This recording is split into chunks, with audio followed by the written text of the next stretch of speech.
Now, this photo on the screen may already look familiar for you because over the past 24 hours, the video of Labour MP Mike Amesbury getting in a fight on Friday night has been going absolutely viral. And we're going to be talking about it here, figuring out, is Labour going to be able to make this scandal go away? Will this be something that we forget about in 24 hours? Or is this going to rumble on as long as the Lord Ali donation saga did for the Labour Party? Will this MP be able to stay in his seat? Will he get away with it? And if he doesn't manage to keep his seat, will this potentially be a sixth seat in the Houses of Parliament for the Reform Party? Let's get into it, ladies and gentlemen. So, who is this bloke? Well, this is Mike Amesbury. He is the MP for Runcorn and Helsby, up in the north, up in the Liverpool area.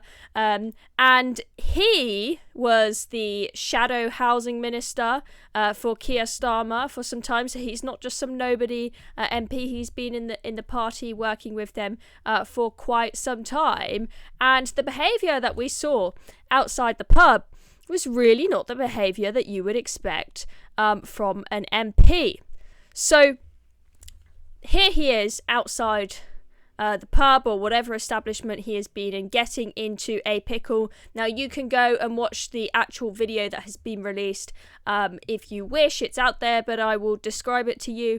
Now, he very clearly lands the first punch, and it's hard. He's talking to some guy, and suddenly, boom, the punch comes. And I'll give it to him. Good punch, okay? Because that man fell back down on his arse, okay? First punch, the guy is down on the ground. Now, he then goes in for more after the first punch. He clearly has not had enough.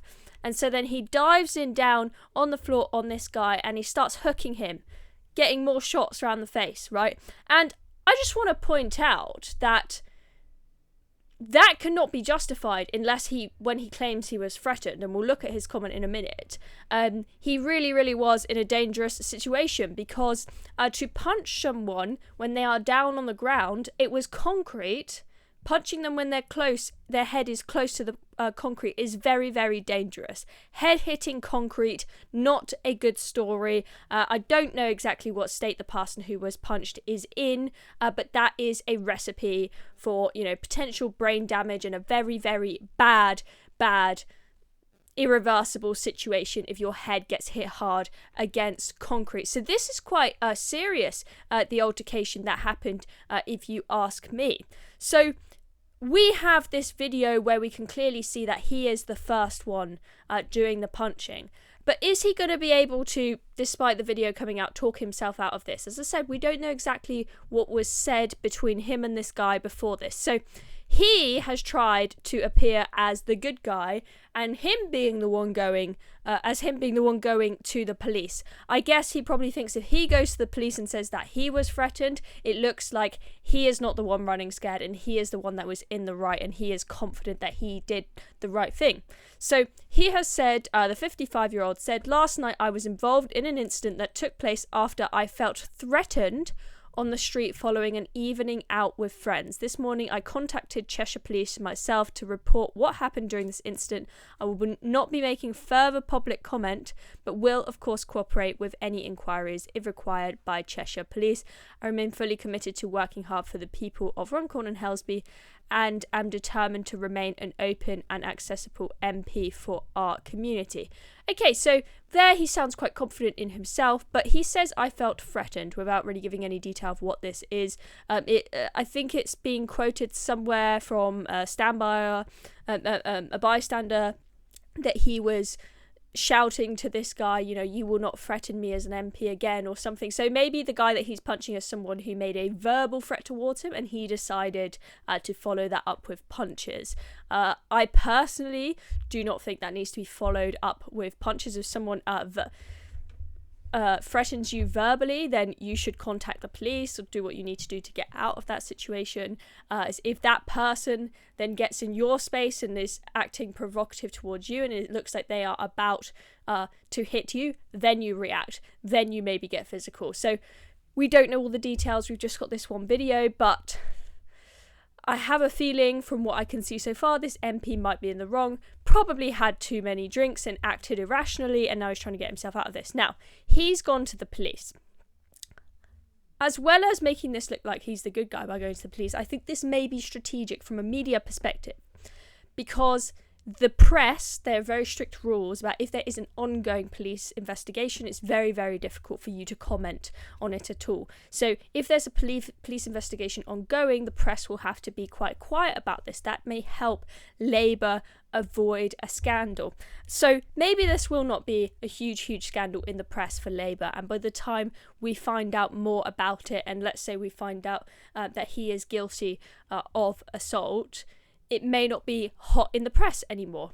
But I think that Keir Starmer will be in a difficult position if this guy is found guilty, even if it is not the biggest story in the world, if he does not pressure this guy to step down as an MP. I think that really could happen if the police end up charging this guy.